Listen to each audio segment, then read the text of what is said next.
Okay, so next, Tiago Souza. He's coming from Brazil. He's extremely experienced in actual ground level park management, but also he got his PhD at the University of Florida, looking at the economic valuation of tourism in protected areas. This is a very critical discussion. We environmentalists are uncomfortable with transforming environmental discourse into economic discourse, but at the political level, at the political discourse level, economics speaks. So we have to also be armed with economics, kind of data analysis, even though our ultimate goal is community development as well as environmental protection. So with that, we're very happy to have Tiago here with us to talk about economic impact of sustainable tourism in protected areas, some evidence from the global market.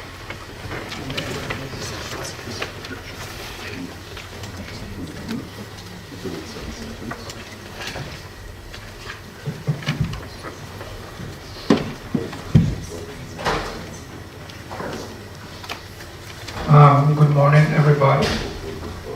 Again, my name is Tiago, and I'm also honored to be here in Armenia with all of you, authorities, experts, colleagues. It's been a pleasure to be in this country, beautiful country. I've been in a few places.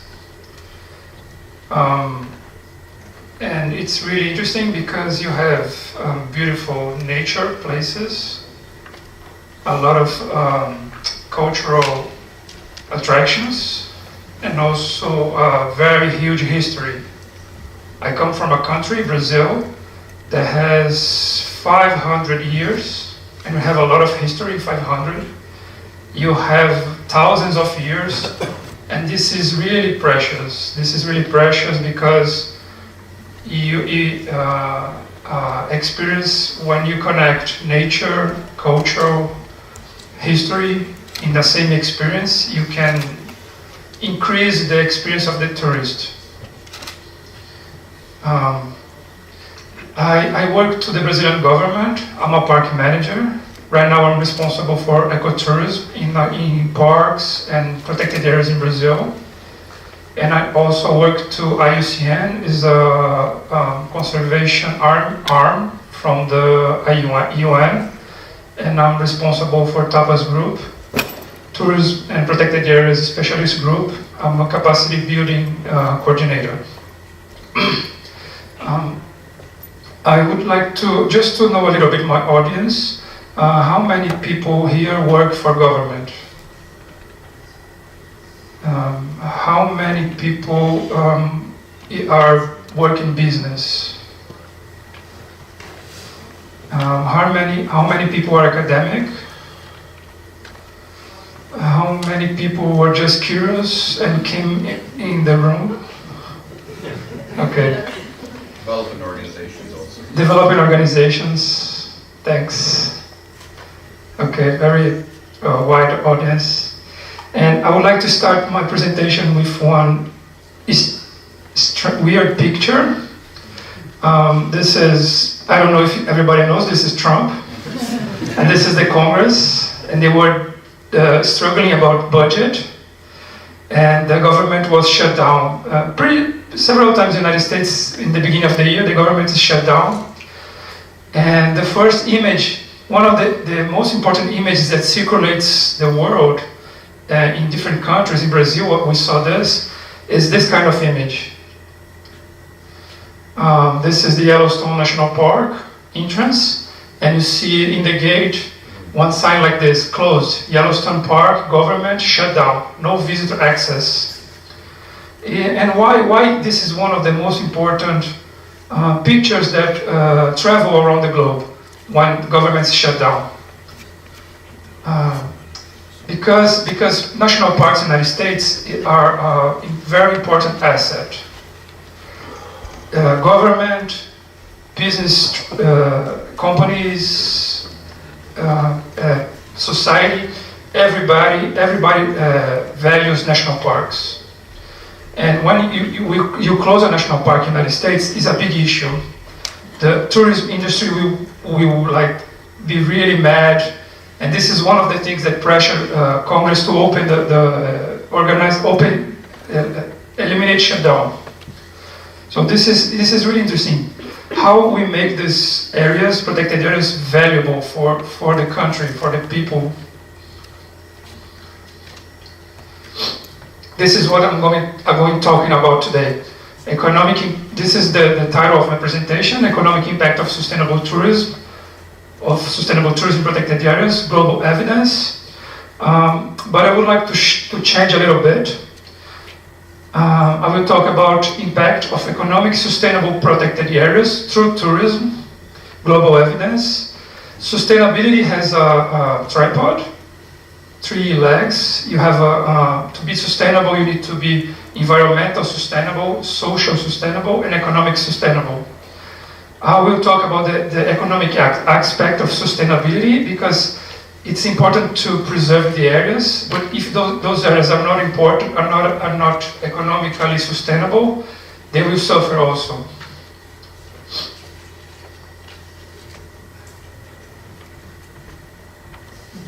I lost my control. No, it's okay. Okay, another short story. I was in South Africa, Kruger National Park, amazing area, a huge wildlife, you don't have in Brazil. And I was traveling with the park manager, and we saw a bunch of those safari trucks, a lot of tourists taking pictures, and we saw a bunch of lions and female lioness, and they were having a private moment, the lion and the lioness, and there was a lot of people taking pictures. And I came to the park manager and said, "My friend, this is so abusive. Like this is the fauna. They are doing what they're supposed to do, and they don't have privacy. This is impacting nature."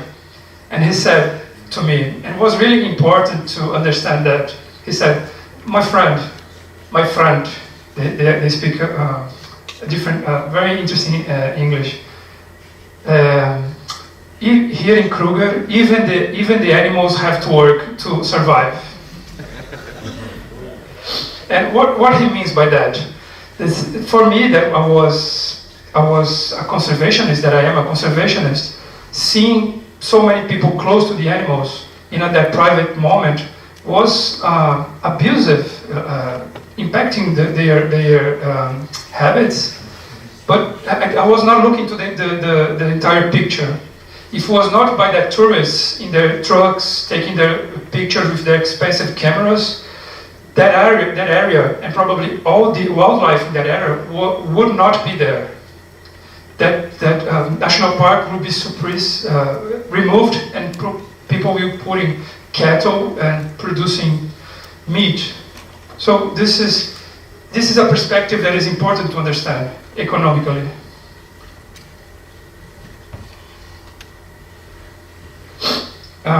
Talking about global numbers, there is an estimation that just in terrestrial protected areas, there was an estimation of 8 billion visits per year in protected areas, generates approximately $6 billion in direct in-country expenditure. So we are not talking visitors, we are talking about visits. One visitor can make more than 1 visit per year, and most of the visitation, as Deputy asked, is local. Most of the visitation is local. People, we have tourists, there are people who come from outside the country or outside the place they live to another city to make tourism, but also we have local people who use those areas for other recreational purposes for their well-being. This is really important also to have locals visiting the areas and valuing the assets and using, we need to provide social value to these areas also, to the local people. So So this is my institution in Brazil, and I'm showing some pictures of my country that I think is very beautiful. ICMBio mission is to protect nature heritage and promote social and environmental development. Because we have a lot of communities living within the areas, also our surrounding the areas. So our mission is a bit paradoxical. We need to protect the environment, but also we need to do development. And sometimes we are like pushing, thinking that we are pushing in different sides, but this is not the bigger picture. The largest picture is that we can manage together conservation in a broad perspective and development.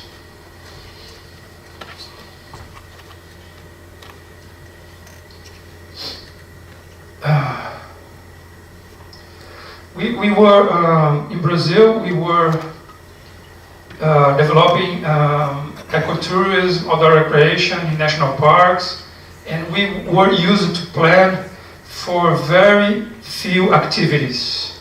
We were a bunch of conservationists, ecologists, biologists, forest engineers, thinking about tourism without having a tourism background. And unfortunately, I would like to say to you that tourism is also science. There are experts and there are methodology, academics methodology that are also help to understand better how this science works. And we decided we were just planning parks for hiking, for guiding people to learn about plants and animals. We are just thinking about average couple with 30, 40 years, well educated, coming to our areas. There was just the kind of tourists that we were planning, our parks and our protected areas.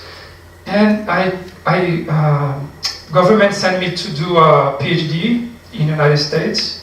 And it was really important to know different cultures. I value that you are going to Europe, other countries in Europe, visit the parks. That's really important exchange. We did this with the United States. USAID helped us. They sent a bunch of park managers and academics from the United States to talk to us about issues that we're facing. This has been happening for, 8-9 years now.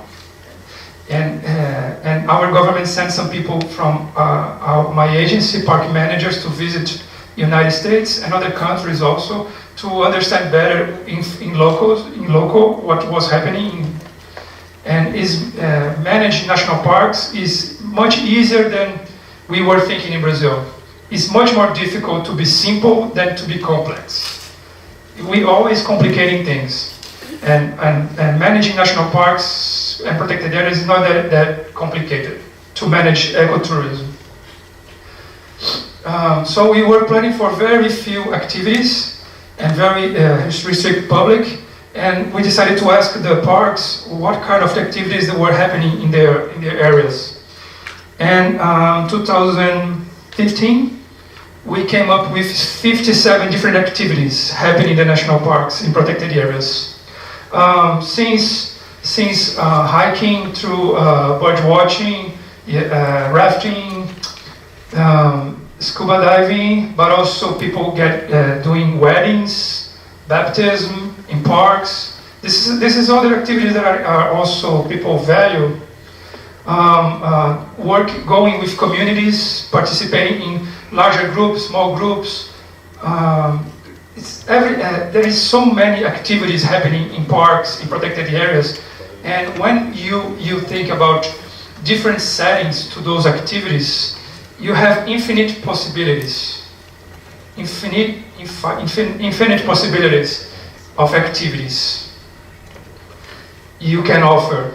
And when we start thinking about, for example, elders, most of the tourists now, a larger group of tourists are elder people who are they don't work anymore, so they have a lot of free time. They have money to travel. You always see a lot of Germans, right? They travel everywhere. They're everywhere traveling. groups of the 60s, 70 years old. They're healthy, they have money, they want to see places.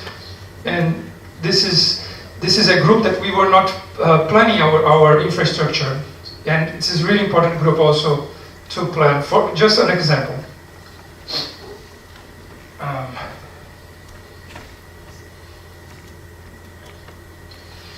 And this is the first important variable to understand when you're thinking about economics in parks, economic impact of tourism. When you do an economic analysis of tourism, you need to understand three variables.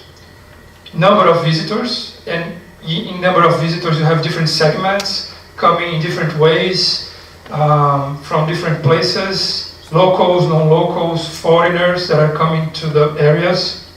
You also need to understand visitor expenditure, how much money they are spending in the areas, and you can measure that. Those two variables in an economic analysis, they are not so difficult to be done.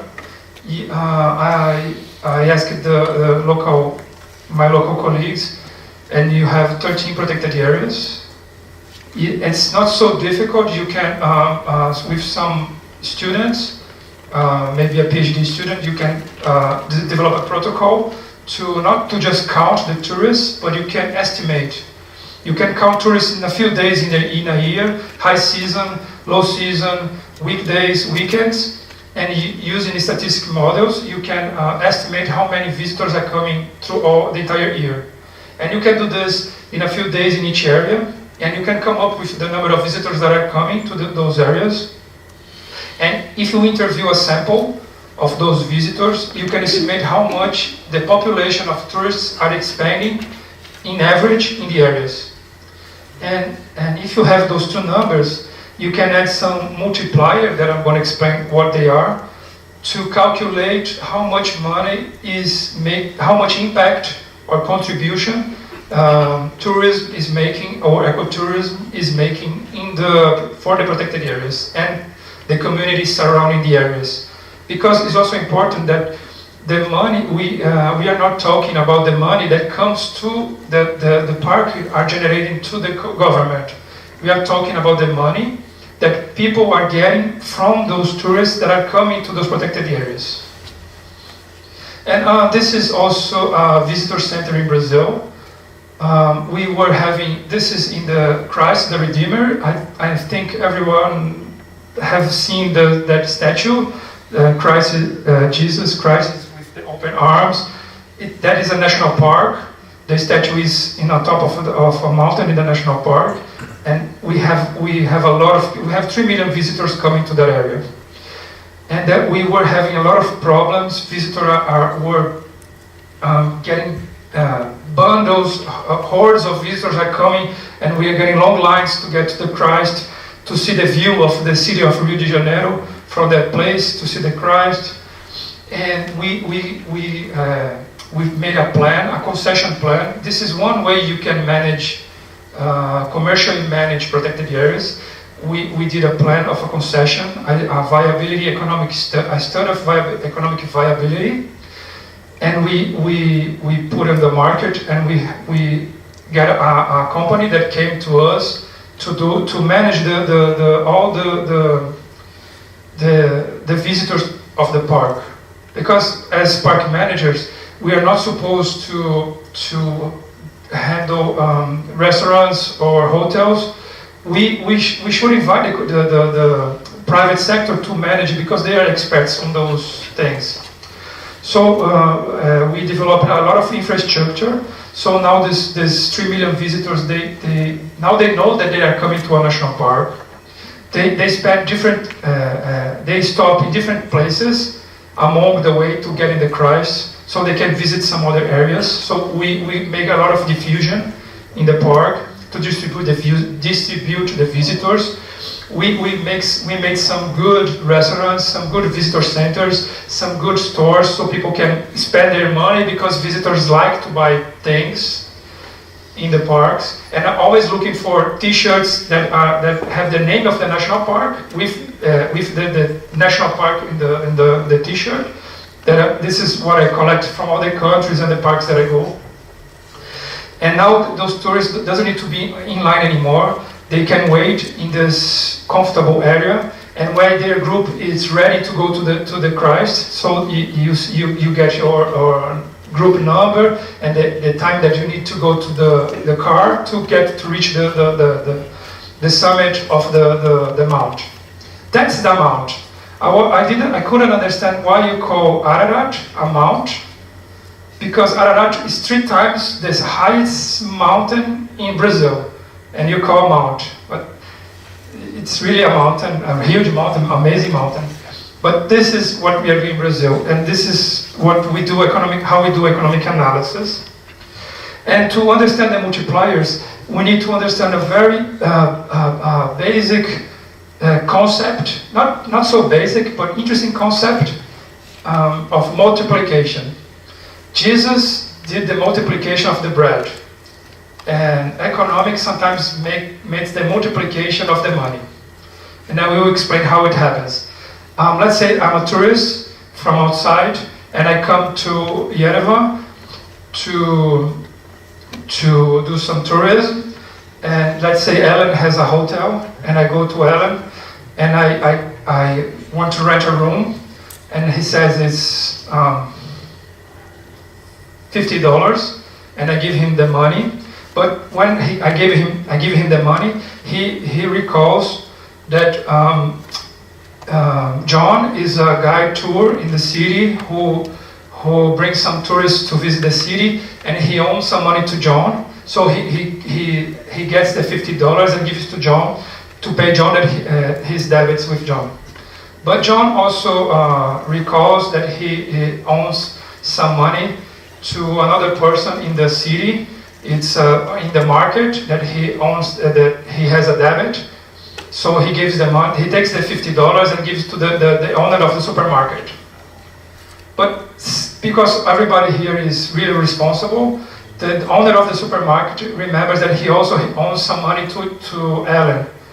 So as soon as he gets the $50, he goes to the hotel of Ellen and gives the money back to Ellen, because he was in a debit with Ellen. And suddenly I discovered that I don't want to stay in Yerevan anymore. I'm gonna go to stop in another hotel in a village that I'm going. So I come back to the hotel and I say, Ellen, I'm not going to stay here anymore. Please give me back the $50. And I take the money and I go away. What happened? The real paper note didn't really stay in the community, but this $50 multiplied 3 times and made 3 different places and 3 different people in the community to pay their debits. This is what happened with money. This is what we call a multiplier effect. So, for example, we have this nice family that comes to visit a national park. They are pretty happy. They like to fish, but they also want to go to the community and go to the restaurant. So, and they do shopping and they go to the ice cream, and they spend their money. The money from the tourists goes to the pocket of the owner of the restaurant. However, the owner of the restaurant, she needs to buy supplies from local farmers. So she gets the money that he received from the tourists that are really happy drinking some wine here. And you have good wine here, also good fruits, good ice cream. And she takes the money and pay for the supplies from the farmer to the farmer. So the money that were in her pocket, the direct effect that came to her pocket, now become an indirect effect. It goes to the pocket of the second row, to the farmer. At the same time, the owner of the restaurant, she has waiters, employees that work on the market. So she pays for her employee her salary, and she gets her salary, but also she needs to buy her own supplies. So she goes to the grocery stores and buy bread, buy orange juice, buy other things, buy fruits for her own needs. So this is called the induced effects. So the money who comes from the tourist goes to the owner of the restaurant, then goes to the bucket of the farmer, and also goes to the grocery store, goes to the gas station, goes to the schools, goes to the banks. The money circulates in the economy. This is important to understand. Not just restaurants and hotels are benefiting from tourism. There is an entire industry net of services that be served to the people who serve the tourists. That is also in part important to account when you are thinking of the economic impact of tourism, or ecotourism in this case. And for us who work with this information, it's also important to communicate this data. This is, I said to Ellen, that I am a conservationist. I want to protect those areas just for the sake of the well-being of the nature and the animals. But we have different interests in the table, in a country, in a city. So I decided to go to the dark side of the force and learn economics, to learn the language of the people who doesn't have conservation in their heart, who doesn't understand per se that conservation, that nature is important. And we need to it's good to use figures so you can reach larger audiences. For example, here in the United States, they're pretty good in showing those kind of data. So here they show how much is the cost of the national parks. They have different national parks. And here they show how much impact those parks are making in the community. When they show this kind of figures, local stakeholders, decision makers, they start to say, oh, okay, so the park is not just a piece of land where I cannot make money or put someone or sell it to someone to do logging or other kind of activities. It's a place really that is contributing for the economic of my city. Another interesting figure, they show to the society, the population, that they say here, average American household pay $2.56 in taxes each year for our national parks, a little more than a drink at a local coffee shop. So they show to the people that they are paying very little for the conservation of the national parks. So entire society starts to understand and be favorable of the conservation of the areas, or even to raise tax. When you show this information, it's easy if you are creating a new tax just for conservation, and you show how much will be per person per year, will be easier to make people agree. This is another report from the Outdoor Recreation Economy. It's an association in the United States who calculates the entire economy of ecotourism, recreation in the country. And they say that in this was 2017, consumer spending was $887 billion in the country. It's a lot of money. The outdoor recreation, and we can. It's closer to ecotourism. Let's say people who are doing activities outdoor. Most of them in protected areas in nature. They are creating 7.6 million American jobs. 65.3 billion in federal taxes revenue, and 59.2 billion in state and local tax. This is the information important to show for the government, to show for local government how much they are benefiting from those activities and those areas. Different figure that is interesting to show to some decision makers. For example, people are spending 20 billion in trail sports gear, backpacks, clothes, I don't know, cameras. It's more than home entertainment, movies, for example, TVs, that they are spending just 18 billion. So showing to the companies, to the enterprises in the region, that they should invest more in outdoor gear for people, then they should sell household products, like TVs, for example.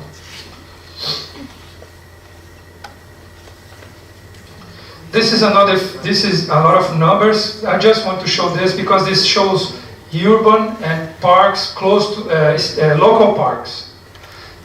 We always think about big national parks that are important, that bring people to the country or from outside our areas, but local areas are really important. We are not talking about fees that people pay to get inside the areas, but the money local people and some foreigners or non-local people spend going to those areas, even for in the weekends, going there because with their family to do a picnic.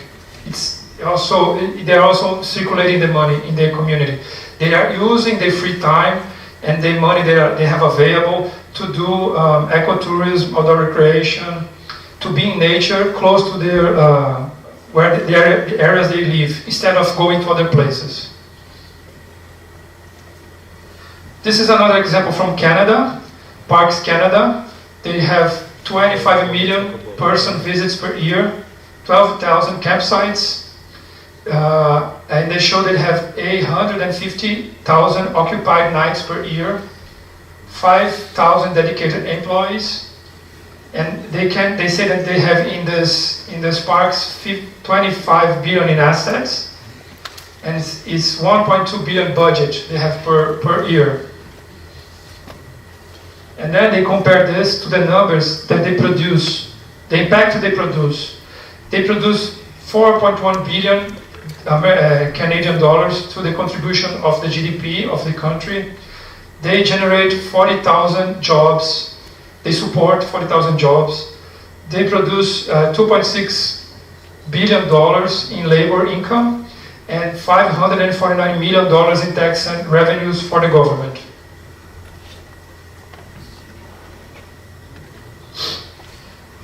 Another example from Finland, a European park. This is for one park in the north of Finland. It's called Paiha-Luosto National Park. And they know that in average, tourists spend 83 euros in visiting the area. The foreigner visitor, they spend 157 euros. Different locals, non-locals, foreigner, they spend different amount of money. So if you have the capacity to do better research, you can fine-tune your data. You can do more easy, less precise, but even effective research with a little bit of money. But you can do better research if you put more effort to have better data. And they show the impact to the local economy of the national park. Total impact in euros in this one park is 10 million euros.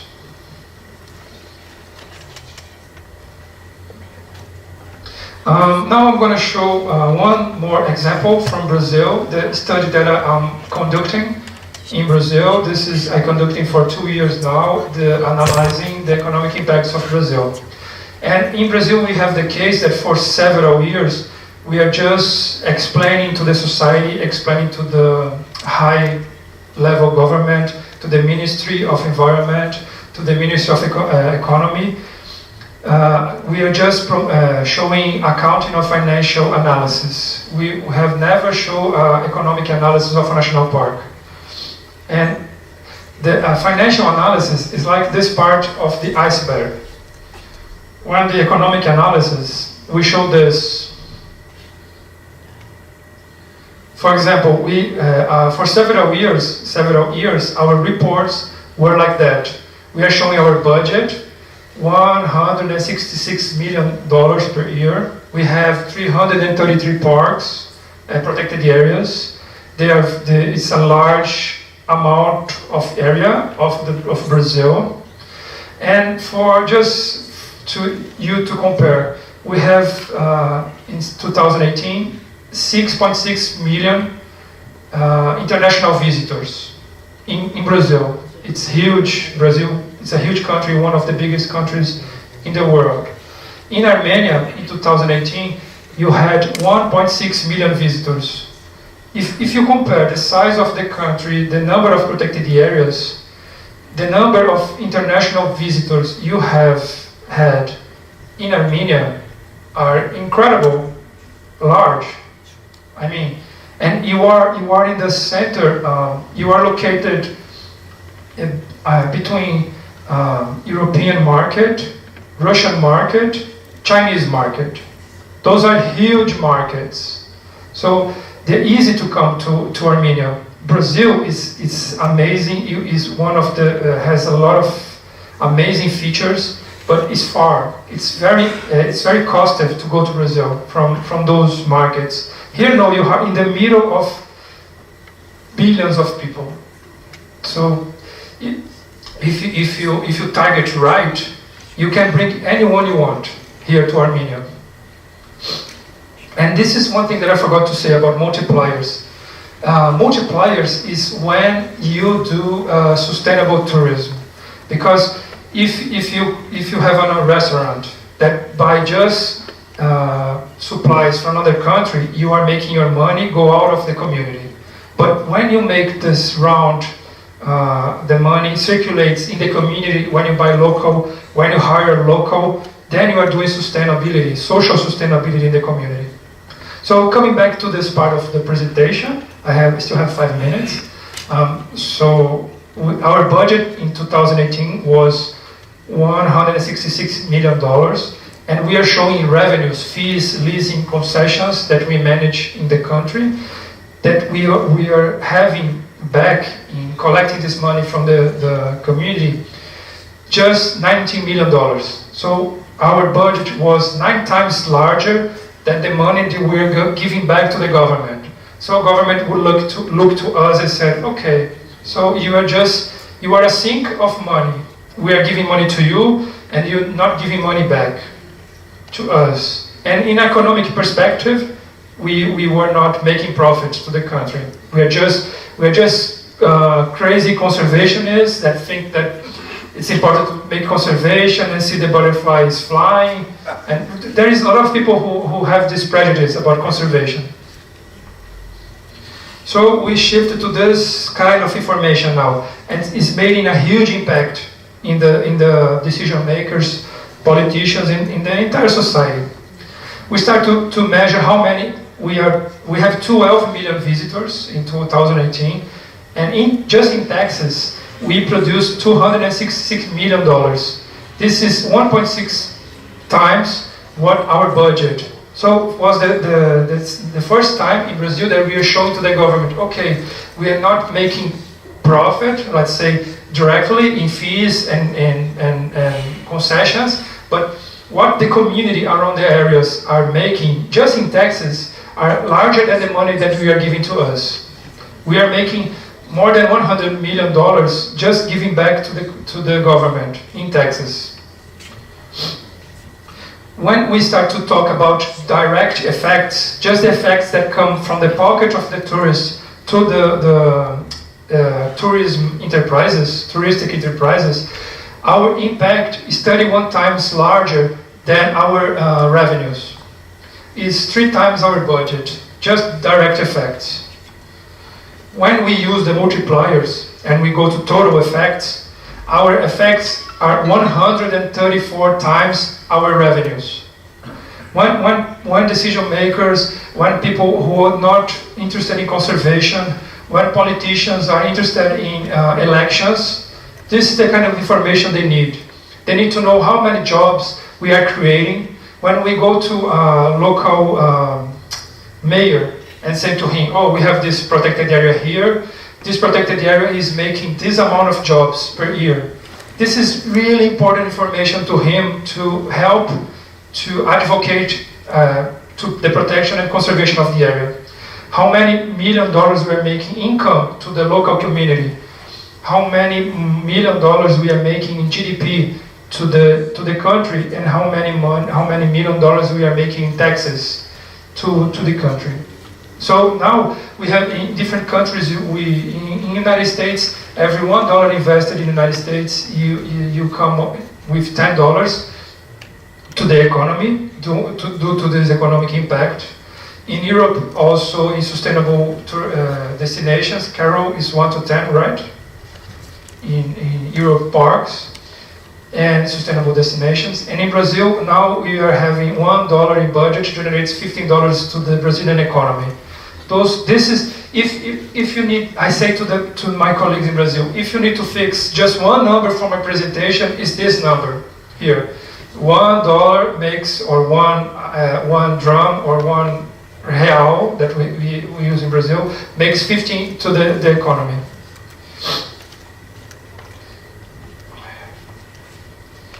And this kind of information is having people like to see this aspect of protected areas, the economic benefits. And to finish my presentation, I want to also I'm looking forward to visit Dilijan tomorrow. I have heard beautiful news from that area. And my question is, are you interested in Armenia to understand the economic importance of protected areas?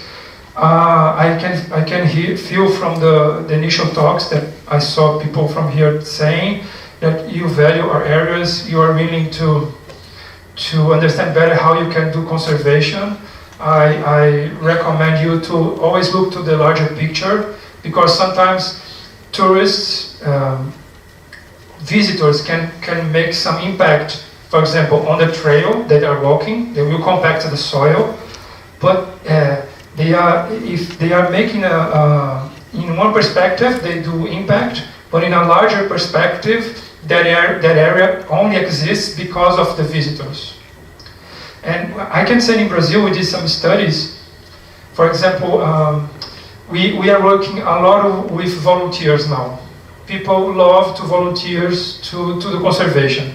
We are making tourism, volunteer tourism is another segment we are working on. People are willing to go to the Amazon. I spent 20 days in our base stations helping turtles to protecting the turtles' nests, for example, or opening trail for us. People love to do that, and they are helping us a lot. And I forgot what I was saying. But my question is how are you willing to do this in Armenia? Please keep in mind this broad perspective to understand how important it is. You need to break some eggs to have a omelette, right? Yeah, omelette. Yeah, omelette. And so if you need to do some interventions in a protected area, but it will be important to conserve the entire area. This is what I'm trying to say. And as IUCN member and the TAPAS group, Tourism Protected Areas Specialist Group, if you are interested, you can join the group, your experts, to learn more, and we can help you with some advice and support for the development of those tools for you to understand better how we can improve sustainable tourism in Armenia. Thank you very much.